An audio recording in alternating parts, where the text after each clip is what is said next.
Hi, I'm Miranda HP. And I'm Connor Calloway. And together we are the Bountiful Bards. Thanks for tuning in to our one-on-one D&D podcast, The Fountains of Cathaidra.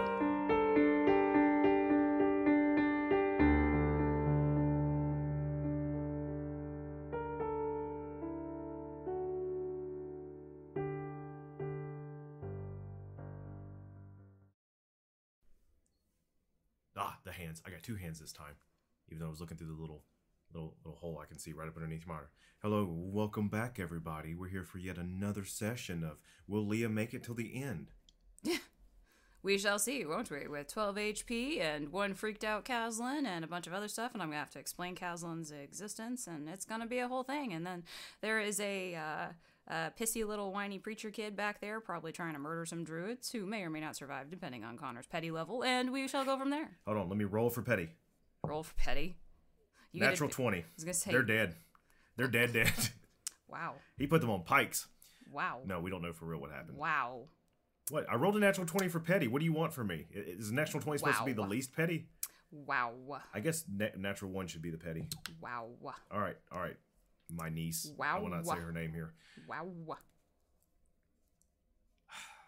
Lia. You're the one who's creating the forest martyrs. Lia, you have to have interesting antagonists, not just some omnipotent bad guy. I know that. Well. He's interesting in how his corpse will dance. I almost spit tea all over my mic. Wow. You get Animate the Dead. Everybody dances for Lia. Oh, there's my room. I just need to go take a rest. I don't care. At this point, that's all Lea's thinking about is ow. Your body feels compressed and then released as you stand on the familiar circular dais of the way station teleportation circle.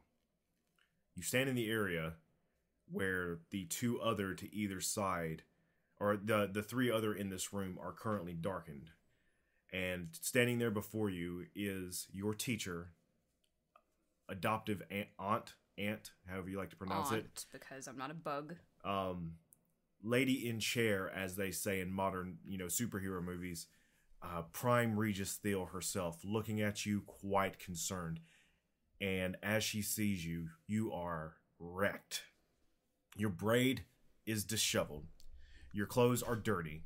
You are bruised. You have blood on you. And you have this little pet next to you by the name of Kaslan that raises up a hand and goes, hi?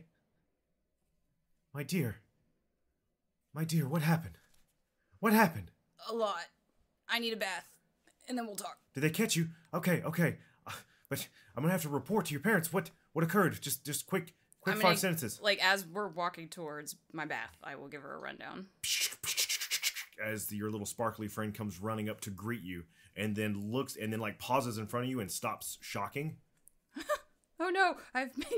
What did we name her? It's like a pause. I can't recall what you name her. And then you turn around, and then the spark immediately turns around and disappears down the hallway towards where the bathroom is, where the shower is. That's my good little sparks. Yep. And Olive patted Kaslan on the head and said, "Friend, not foe. Good boy," and kept walking. As a giant robot creature steps out to speak, wearing a chef's hat to the side, looking at you, and you ascertain that, would you like something to eat? Yes. To go, please, because I'm taking it to the bathroom. What's going on? What are these people? I'll let her just explain. I gotta go take a bath. All right, you guys get acquainted. Friend, not foe. Kaslan, you're a friend, not a foe. Goodbye. What's a bath? Do I get one after you? You know what a bath is. Or what? Well, you get. It's a shower, bath? Actually. It's like the only shower in all of Cathaidra. Yes. Take you a nice shower. Is there any role playing you want to do in the shower, or do you want to skip past that? Connor, my goodness. You're just cleaning. My goodness. Yes, I shall use my whatever this versions of herbal essences is, musical essences, and just kind of sit there and think about various creative ways to get my revenge against this preacher's kid. Indeed. Him specifically. The whole church, sure, that's an abstract. But this guy specifically. Roll me an insight check on yourself. I don't like getting hit with swords. Nat 20. Natural 20. Is it this individual that is truly deserving of all this ire, or are you finally able to take all of your, internal rage that you've had towards this entire organization and can, project it onto an actual individual and therefore making it easier to focus? Or is it just burn it all to the ground kind of, feelings? I'm trying to help you self-reflect and with your own insight check. I think it's a little column A, little column B. I mean, like, I think that Leah's focus has been pretty honed from the beginning, just because she's a very, like, single target kind of person. She's like, I'm doing this thing, and that doesn't really particularly matter what's in the way. But I think that in this particular instance, it is helpful for her to have, like, an isolated target, because it's, like, one thing to be like, here's an entire organization that is systemic and overwhelming and makes all the laws and rules and is too much. Here's this one fucker is much easier. So I think it is a good thing for her to be able to do that. I think it's therapeutic, in fact. In the apartment area just before the shower, and you can already hear it running in there thanks to your friend, you begin to remove your bag, your cloak, setting it all down, get dressed down completely to just, your bare underneath clothes, which I'm pretty sure is just like, nice, comfortable underwear and, pullover type shirt. Another robot comes in, looks down at all of it, and then picks it all up and carries it off to do God knows what with it. Laundry, I hope. Now we got rid of the slime. And he sets down some clean linens right there in front of you. Heck yeah. Are they slightly lavender scented and smell a little bit like the sea, like from the luggage? They are. And as you remove each thing, you definitely feel a soreness in your shoulders, in your back. It's like your body's letting you finally just relax. You've been tense since the day you've left, and you had full nights of sleep, but there's a difference between sleeping when you're abroad and the sleeping in your own home. And for lack of a better word, that's what this place feels like to you. You don't want to sit there and ponder what would have happened if Samuel would have gotten on the circle when you teleported away with you. Yeah, seriously. As you go into the bathroom, there is a mirror. Honestly, weirdly though, I think that as much as that might have been kind of like in the moment terrifying, I think it would have actually worked out better if he had. Well, because dead men leave no trail. That's true. You have a bunch of robots, exactly. And you also have a fully set level 7, fully spell slot opened Prime Regis Theal as well, who definitely has lightning bolt prepared at all times. Yeah, especially if I would have yelled, coming in hot. Like, I said the LZ was hot, so she knew that there was a potential of shit going down. So, honestly, him being on there actually might have been better, but, he is a paladin, and he has got all this, like, righteous, like, fury and rage and whole, like, everybody made fun of him in high school, and they still make fun of him because he's really annoying. And nobody can ever have fun. He's like who's the guy from the party game that the Game Grumps play? Frank, who always takes away the beer. He's that guy? Yeah, and everyone's like, oh my god, dude, just let people have a party. You're a mood killer. You don't have to remind us about God every second of the day. Yeah, it's like, hey, have you heard the news about the angel? Hey, yes, dude, we've heard you every time. Just go. Yeah, we know God wouldn't want us to act this way. Jesus. Now, But it would have been interesting. But at least, now Theo knows about it, and maybe the horse gnats took care of it. Who knows? Mosquitoes. They just summoned a swarm of mosquitoes. You can't win against those. They find it everywhere. As you step into the shower room, you smell just the moisture of the air and the steam, and just realize how much you've grown to enjoy it in such a short amount of time. You remove the rest of your clothes, and as you do so and drop the shirt, you look up, and of course, this is Leah standing bare naked in her bathroom, but something catches your eye. Oh God, what catches my eye? And over the top of your left breast, there is, right where your heart will be, there is what looks like a searing burn in the shape of the hollow hexagon. Oh, it's the vow of enmity thing, right? You don't know what it is. Can I try casting Dispel Magic on it? Do you have the spell slot ready for Dispel Magic? Do you have any spell slots left? I do. I didn't use many of my 3rd level spells. I remember that. So I have at least one. And it's a 3rd level spell. Okay. It says 3rd level or lower spell fails. The 4th, the DC is 10 plus the spell level. Okay. Let me see. Vow. You can utter a vow. Oopsie. Okay, it is not the vow of enmity. It is something else. Well, if it's magic, I still want to see if I can dispel it. That's okay. I have to see what level he actually casts this at. So it is a... Where is the level of the spell he used?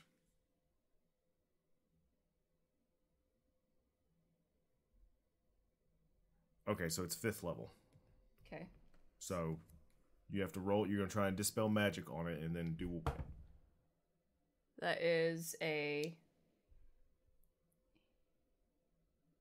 Yeah, it says, so the DC is 10 plus the spell level, so... DC is 15. Okay. What'd you roll? Well, I rolled a...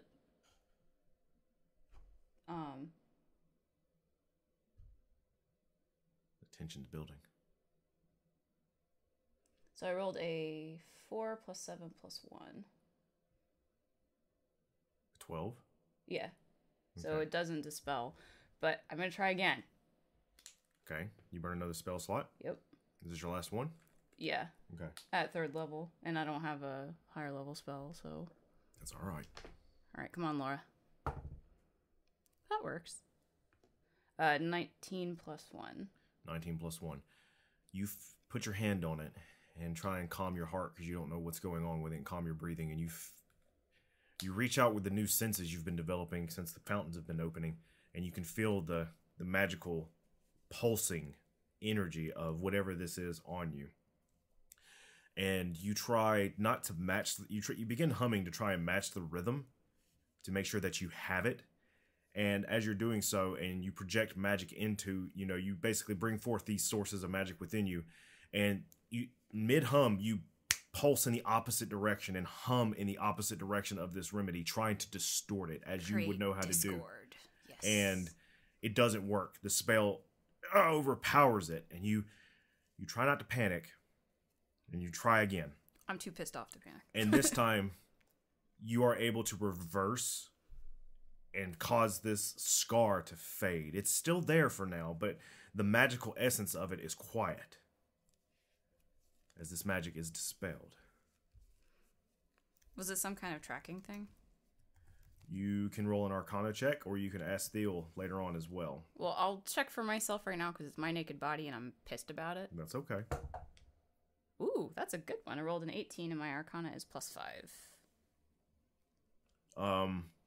You could ascertain without knowing much about the specifics of the spell that it was probably a means of tracking you. I'm hoping that in combination with him still being in combat and the teleportation circle, it takes us out into the boonies, right? Yeah, you're out in the middle of what once was. So, yeah, I'm really hoping that all of that going down, he didn't have the chance to sit down with a protractor and triangulate. That's true. Well, plus, you never know. These tunnels could be lined with lead. This is, their version of Cheyenne Mountain. See, when you cast a spell using a slot of 4th level or higher, you automatically end the effects of the spell on the target if the spell level is equal to or less. Yeah, it's a 3rd level spell, so... Got you. Yeah, Now... I wrote it all down. But it is gone. And above the table, for those at home that were guessing, and for you, Miranda, that was Hunter's Mark. Oh, okay. What's the range on Hunter's Mark? As far as it needs to be. Is it really? Yes. Still, that would have been very annoying to him, because even if, because thinking about it just logically, not within, all right, you're breaking game mechanics, but just thinking logically, it would have just been, that away. And it would have been really hard for him to pinpoint it at that point, because that's, that's a long ways to go. It's when you have your quest objective marker on your HUD in a video game. Yeah. And it's head to the irradiated wastes, and you're great. 6,000 square miles. Right, and then for Hunter's Mark, it doesn't specifically say, it says the range is 90 feet, but I always take that as that's the to cast range. it. Yeah. But I always find the strength and power of the spell Hunter's Mark is that if you have a wizard that teleports away, you have advantage on, tracking checks to see to sense which direction they go. That's if he was able to, keep, undistracted enough from all his druid murder. We'll have to see. And maybe the trees got mad. Either he is aware of which direction you went to from his given location, or he's not. Well, and even if he is aware, that doesn't mean he's going to find it, because I dispelled it. I'm really not that worried about him finding this place because it was hard to get to. You're also here for a few minutes, so who knows? Yeah, that's not a very long time in the grand scheme of things. He can't pinpoint that with that much accuracy. I'm just thinking about it logically, not like... Because even if he would have picked up on it, was like in the middle of what once was, which is, again, just a big-ass crater of death. So... I understand. And we only found this place by, like, being attacked by a worm, right? You take your shower, get out, dress in your clean linens. What do you think they look like? What would Lia be wearing in her downtime around the campfire? Whatever passes for, like, a t-shirt and sweats in this time, so it'd probably be, like, breeches and... Some nice wool breeches. Just some, like... Well-made wool, not scratchy. Well, of course, because wool is actually, believe it or not, cooler than cotton. Well, actually, when you look at these clothes, these are not homespun. You have no idea how they're made. Like, this is like... It's basically wearing clothes like you and I are currently wearing. Well, to be fair, and this is just one of those interesting things. Every single piece of clothing you wear is made by hand because the sophisticated machines of the 21st century still cannot make clothes. They can spin fabric. They cannot make clothes. Right. And knitting machines have actually been around for a really, really, really, really, really long time because it's very easy to do. So it would just be a much like... I would say it would probably be like a more sophisticated version, but it would look very similar. Could be. Or just magic made them. That's possible too, yes. Kaslan... Don't dispel my clothes, you bastard. Kaslan takes a shower. And goes, oh my God. And is completely relieved. Nearly drowns in it because he's staring up at it so much. Right. And then you all reconvene in the kitchen with the chef who has made Kaslan a very hefty breakfast. And before you, he has put a very lovely plate with fresh vegetables, a bowl of fresh fruit right next to it. There are a few slabs of that ham that you see that Hal's cooking from Hal's Moving Castle.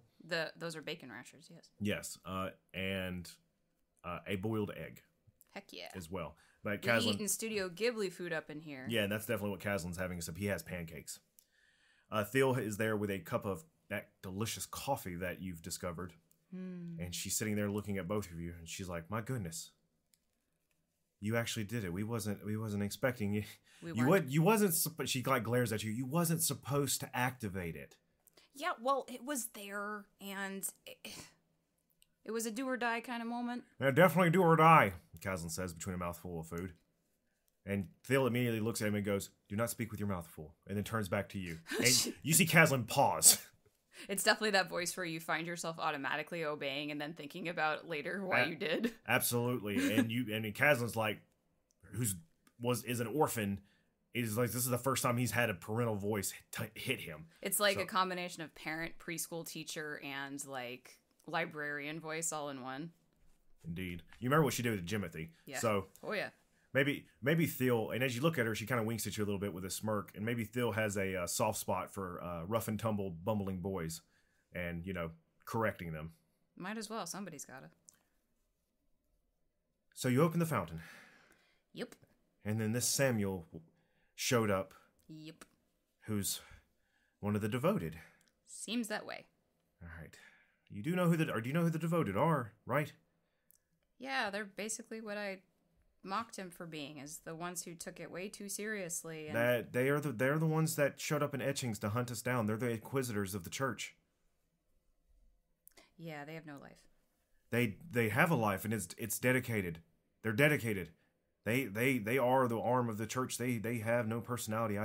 Every and Phil's trying not to like freak herself out. Everyone I've talked to, because I've had to professionally, has just been, they're just vacant.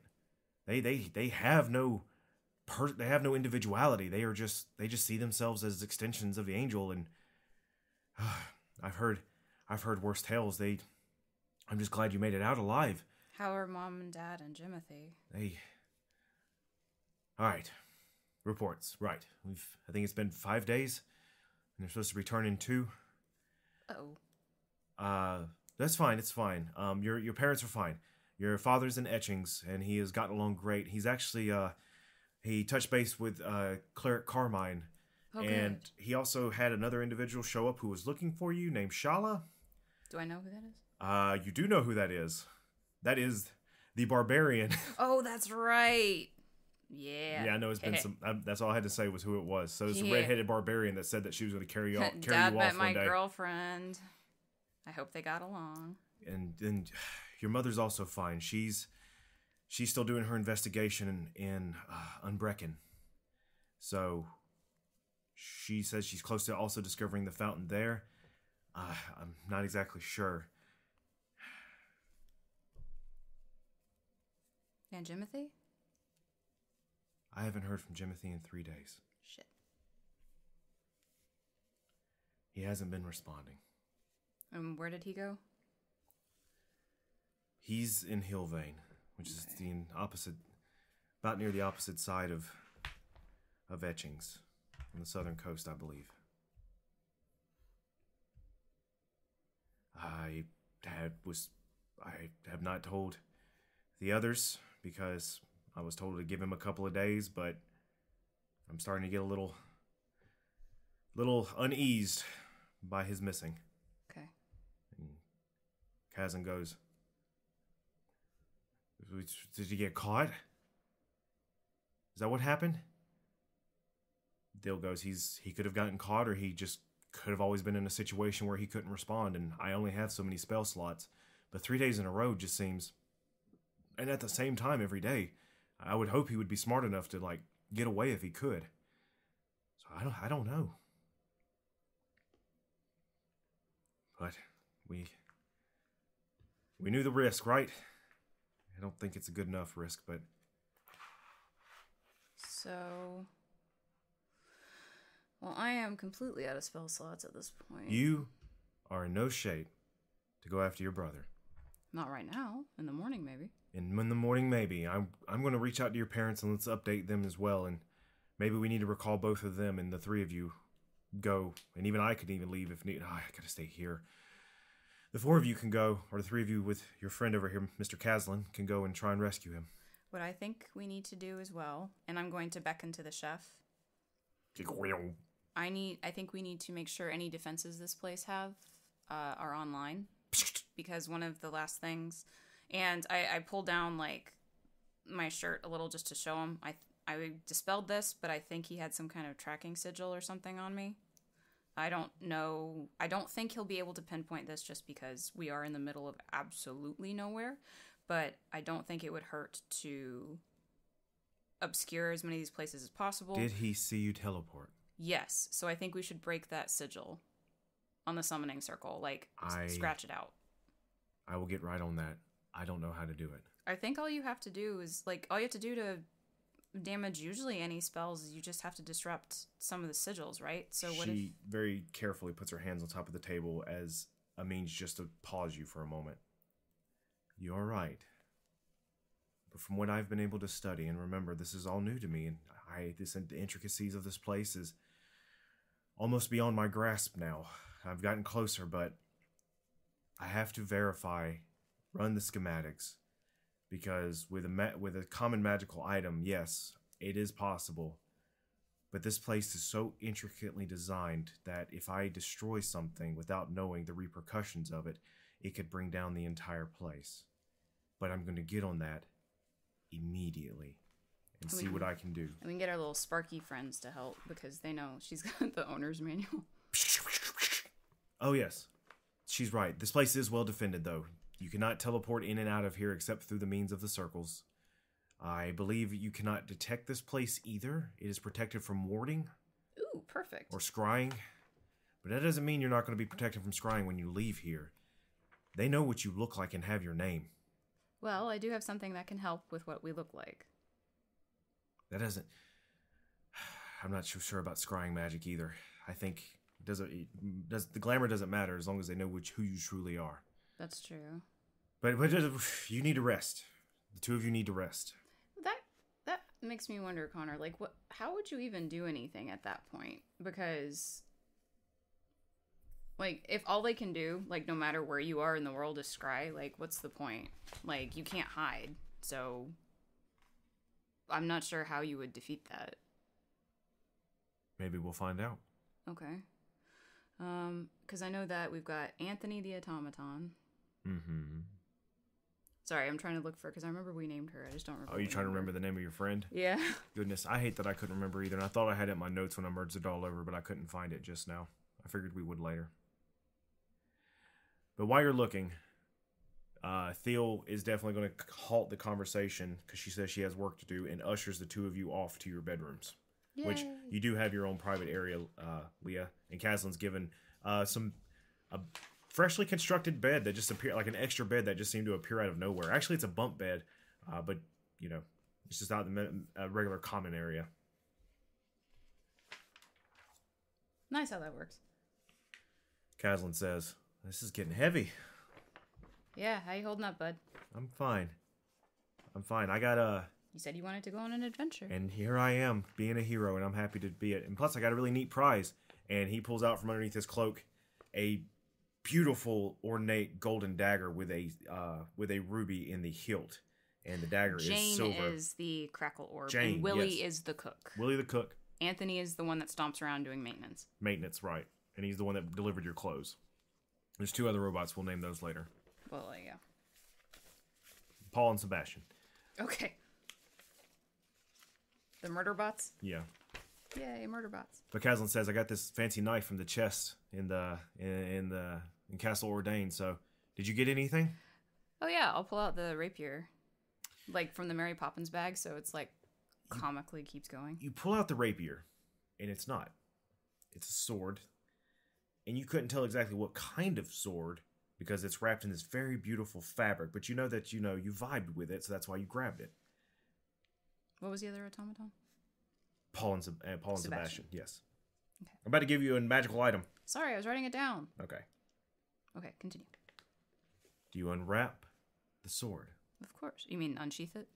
Well, it's wrapped up in a fabric first, like Oh. a nice golden fabric. Like velvet. Yes. Golden velvet. Yes, I'll unwrap it and I'll keep the fabric because you never know. You never know. So inside is a short sword. Ooh. That is currently scabbarded. Its handle is a black, tight wound leather, and the pommel and the guard are both a very pretty violet metal that you cannot ascertain which. The guard sticks out to either side in the shape of a T. And is it that same violet metal of the castle? Yes and no, but it's more of roll me an Arcana check as you look at this purplish metal. Okay. Hang on, I got papers everywhere. That's okay. God forbid. This is your fault. I know. Gotta keep up with all your notes. You don't have a dedicated note taker. You're literally playing usually all the roles that are taken on. Natural 20 on that Arcana check. All the beta roles that are taken on from multiple players at a table, you're encapsulating all of them. You have to keep up with currency. You have to keep up with the dates. You have to keep up with the notes. I get it. It's okay. Sometimes we're going to make mistakes. Uh-huh. Tell me, Dungeon Daddy, what happens? As But your name is in Roll20. This is your fault. I know. That's what everybody else calls me. As you look at it and you inspect it, you can see that the intricate veins within this alloyed metal are violet, which is the same color of charisma. And you believe charisma has been folded into this steel. And as you hum a little to test this theory, you see the veins begin to light up ever so much. And inside the scabbard, you see a gleam of violet light. Please don't take it from me. I found the Sword of Riz. Do you unsheath this sword? Of course I do. With a flourish. You have to hold it up over your head. That's a requirement with the sword. You pull it out, and as you do, violet light emits from the blade. Da-na-na-na. As you hold it above your head. Yep. And Kaslan cackles and laughs and claps, and then you bring it down in front of you to act like the power. all knightly and such, and you see that the blade is bifurcated. Ooh, bifurcated blade. You have 2 blades on here. Is that the word you looked up? And as you sing just a little bit, the blade vibrates.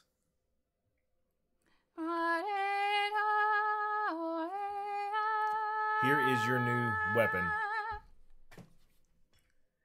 This weapon is called Tune. It is a +3 short sword that is bifurcated on the blade.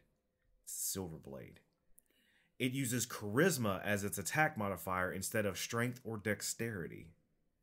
As a bonus action, singing or humming with this sword close to your lips will cause it to emit a violet light for a minute and then will last a minute after you stop singing to it.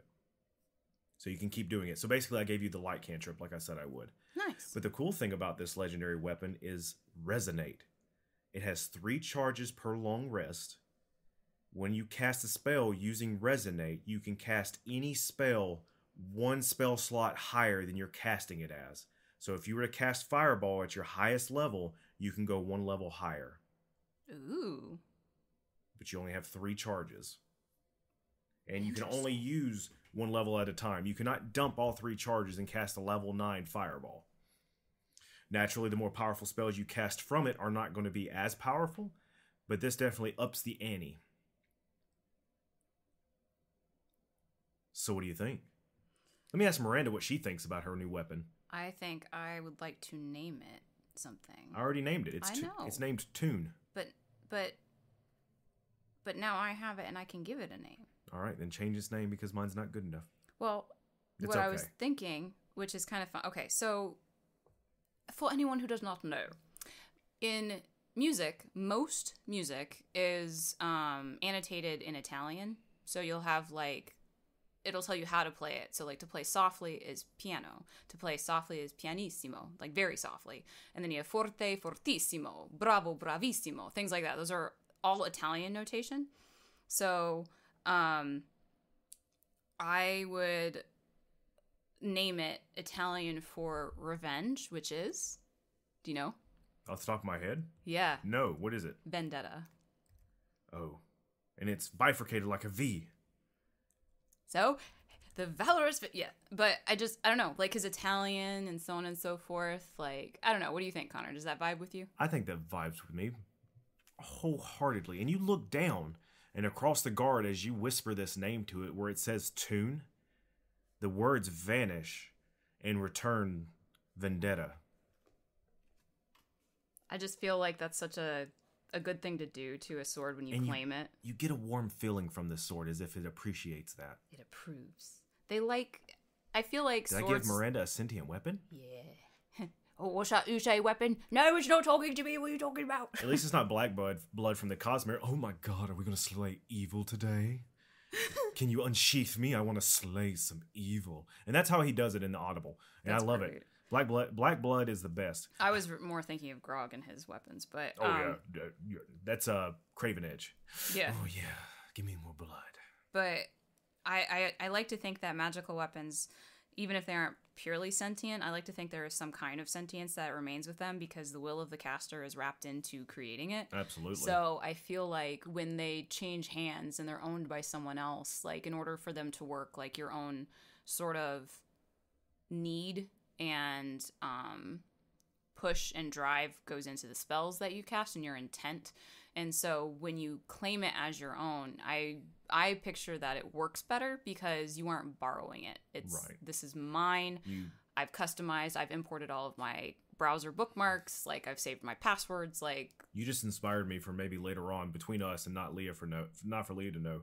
Maybe for artificers to forge legendary weapons, they have to put a piece of their personality and self in these weapons to complete it. I feel like they would, even without meaning to. Absolutely. Well, no, that's the thing. Not that they never get back. I think it's that, like, when you create anything, you always... It's one of those things about art that I think can make it why artists die early, is because you do regain what you put into stuff, but slowly. So if you are constantly putting it in and you never give yourself time, you'll waste away. Right. You have to recover from it because it drains you. It takes a piece of your soul, but the thing is that souls rebuild themselves over and over again, which could be torturous, as you were so cheerfully talking to me about in the kitchen about how you were planning on torturing me had I fallen for real in that battle. I was merely discussing on the implications of healing and revivification magic when it comes to torturing your allies in a theocracy. Well, because of the implication. Yes, the implications. Kaslan oohs and ahs at you and goes, "That's awesome! And look at this." And he takes his dagger. Let's see your stabby stab. And he turns it into 2 daggers. Ooh. But then you look a little closer, and the dagger in his his left hand is transparent a little bit, like a ghost of a dagger. Ooh. And a ghostly stab. He puts it in the floor right in front of him and lets go, and it stays there. Still translucent. You can see it if you look close enough, but you can definitely tell where somebody wouldn't notice it unless they were paying attention. And then he walks over to you and he hands you the dagger and says, look through the gem in the pommel. I look through the gem in the pommel. And you see yourself looking at this dagger with Kaslan standing next to you. Oh, that could be handy. From the perspective of the shadow dagger in the floor. Nice. I was like, isn't it? I think I can make 3 of them. Ooh. It's really neat, though. And he goes over there and he says, and the cool thing about these transparent ones, whatever it's touching, it'll stick to until something new grabs it. So he grabs it with his hands and it releases from the other one. It remains physical to the newest touch of it. I thought that was fascinating when I was trying it out in the shower. I shouldn't bring my dagger in the shower. Anyways, well, how else will you trim your toenails? That's true. What are you gonna name it? I don't know yet. That's okay. Spend time with it. Sometimes it takes them a while to talk to you. Yeah. Scout. I'm gonna name it Scout. Nice. I think it's a nice, charming name for it. I picture the dagger being like, Shala! Exactly. You found me. Is there anything you want to do before you have your long rest and go to the next morning? Well, I'm going to spend time with the short sword, obviously, like attuning to it. But I'm also going to kind of like let myself sort of like half drift off. You know when you're like daydreaming but not, you're kind of in that like weird in-between stage. Mm-hmm. I'm going to try to kind of pull on the memory of that sensation of, you know, leveling up, right? Like that sensation in that dream. And I'm going to try to follow the thread of Jimothy, like trying to like kind of, you know, resonate with him, like, and he's my brother and he's a pain in the ass, but I love him. And so just kind of that connection of like, of love and knowing who he is through all his facades and just trying to sort of like reach out to him through this connection that we have. Ooh, roll for family. Roll for family. Vin Diesel walks in. What do I add to family? I rolled a 19. Add your charisma. Add the Riz. +4. 23. Okay. You take a moment to unravel the magic that creates you, and just to understand it. And as you go to try and pull it apart and look at it, it is difficult to do so. You can actually like reflect inside your own mind and see it now. The braided cord or the elixir that makes up, you know, your connection with magic around you. And you can see where these many threads, very thin like, you know, fibers just vanish off into the ether around you as you're just meditating on this and humming to yourself a little bit to help encourage the charisma part of it.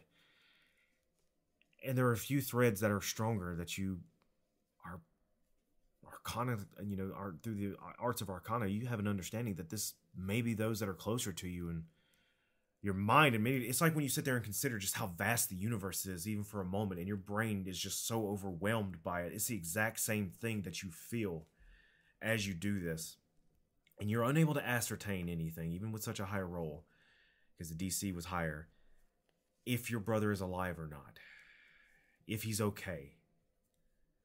But you see a thread still connecting to him, and you're not sure what that means. Or it could be one of the threads there, and you don't know if one is missing because you've never done this before. But all of right now is that basically you can go to sleep and hopefully that just pray to yourself that he's okay and that you can find him in the morning. You take your long rest.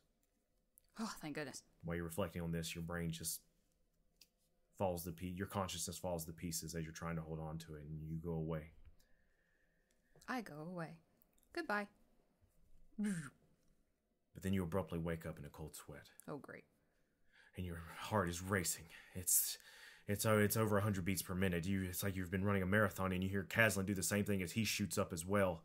And you got to think for a minute that, is this happening nationwide? Does everybody that's connected to magic wake up this way every time a fountain opens? Because that's what's happened. Another one's been opened. Oh, shit. You feel it, and you feel yourself growing more powerful, and in Metaverse, you gain another level just as you're elated and euphoric, and you breathe, and you hear Thil shout as she comes running in. And she runs in, and she's like, Did you feel that? I felt it. Which one? I don't know. Hold on. No, I haven't asked them yet. I'm doing so now. That was your mother. She just messaged me. It wasn't her. Timothy, are you there? Yeah. Was that you? Nothing. As her spell disperses, she's like, no, your father says it wasn't him. Timothy, are you there? Speak to me, nephew. Are you there? And you just hear the concern in her voice. And a moment later, there's a pause, and you just see tears just start on her face. He did it. He's alive, and it was him. He's making his way. He can't tell me anything, but he says he'll be at the teleportation, and we got to check. 10 minutes, 15 minutes. Lia, can you check on your brother in about 10 to 20 minutes and see if he's ready for me to get him out of there? He sounded like he was in pretty hot water. Okay, I'm going to, when I cast sending, I'm going to, so the what was the name of the donkey back home? Martha. Miss Martha. I think so. Okay. That was a long time ago. So I'm going to send him, when I cast sending, I'm going to say, hey, you ready to see Miss June again? June? Martha? Which one is it? No, I know what I said, Connor. I know, but what are you trying to say so that it's your a husband... code word. I want to see if he's in duress. Like, if he's being forced. Okay, did you do this immediately, or did you do it, like, in the time frame that Phil told you to? Well, what do you mean? Like, she told you to wait, like, 20 minutes and then reach out to him and see if he's ready or how close he is. Because you have a limited amount of spell slots when it comes to casting sending to make sure he is okay or not, or in place to be teleported. I'll wait a couple minutes. Okay. So you wait for the time frame, and you send that out, and you reply. You hear a reply of him being winded. Can't talk right now. We're almost to this point. Tell Phil to be ready. Give me another 15 minutes. The city's hot. There's a lot going on right now. I'll explain when I get there. But he knows to answer that. What do you... He knows to, like, because I called her Miss June instead of Miss Martha. What would you like his response to be? Well, if he's under duress, he will continue with the wrong name. Tell Miss June I'm coming. If he's okay, he'll say... Yeah, so I will allow that and say that he did say that then, yeah. He said Miss June?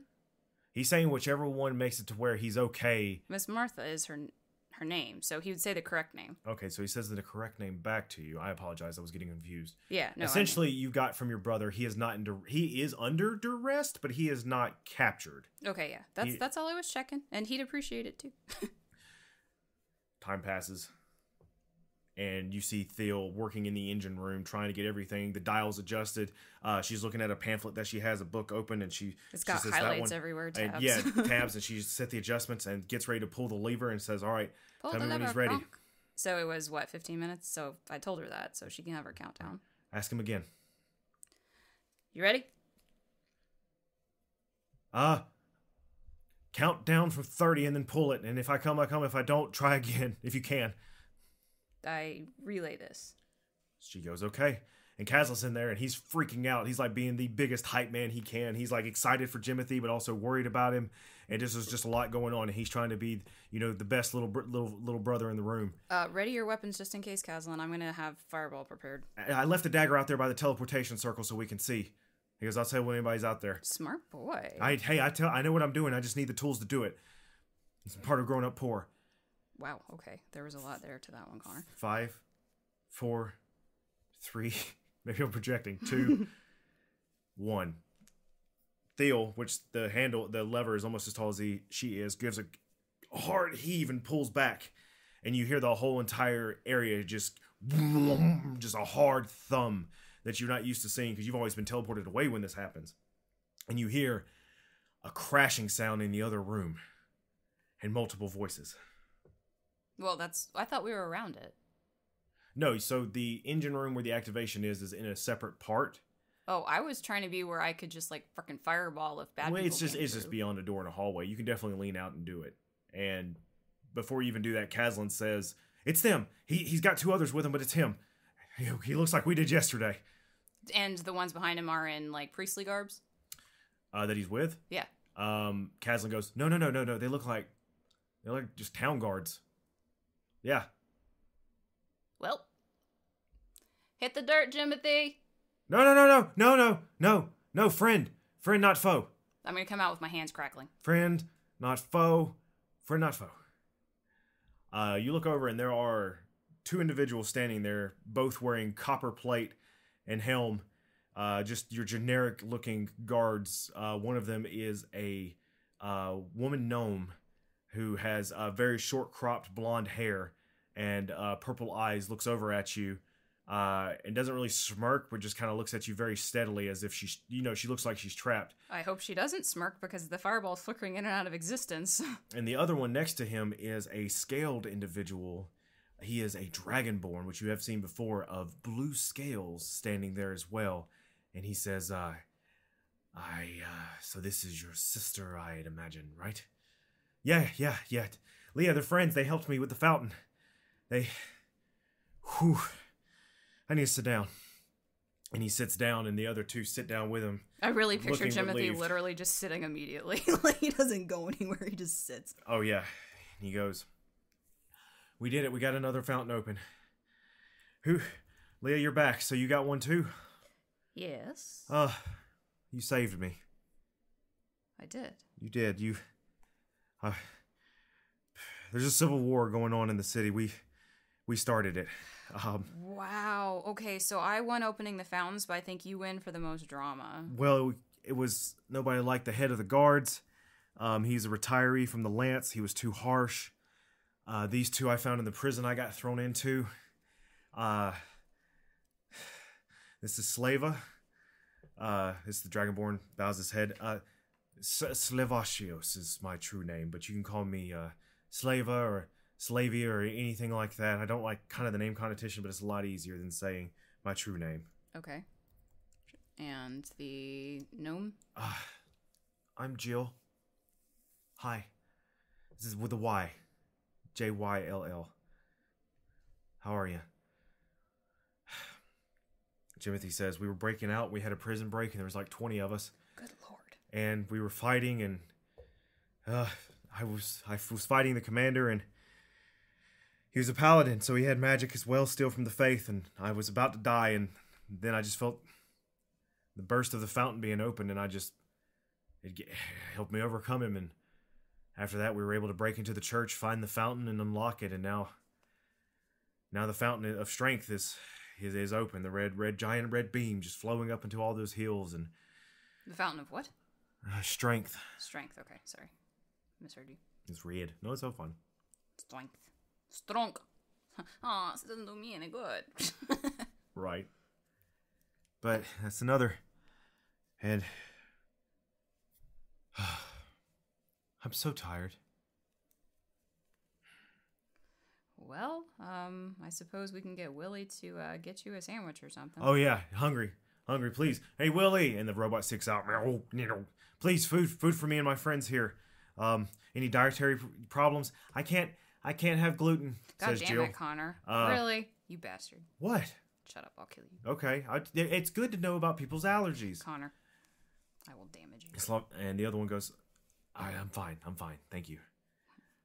In fact, let's change his name to Sleva, because I don't want to keep like a slaver. Sleva would be a better name with an E. So Slavatios, so sleeve for short. Timothy looks over at you and stands up and walks over, and you can't help but feel pride in just seeing how much he's grown in just these short 5 days of being by himself. My baby's all grown up and starting civil war. And Thil just slams into him and gives a hug, and she goes, you didn't reply. I will kill you. Your mother would kill me, and I'd kill you. He goes, I'm sorry. They had guards stationed right outside my cell listening to me. I couldn't respond. But we were able to break out. Thanks to you. Come on, everyone. Let's go in the other room and talk. Does he notice Kaslan? Who's kind of like, hi. Oh, yeah, and he does, and he picks Kaslan up. Probably the only person Kaslan will let do that, and spins him around gleefully before giving him a big hug. It's like, it's good to see you. Oh, wow. You were in Ease Way. You made it, and you found her. Awesome. And you helped.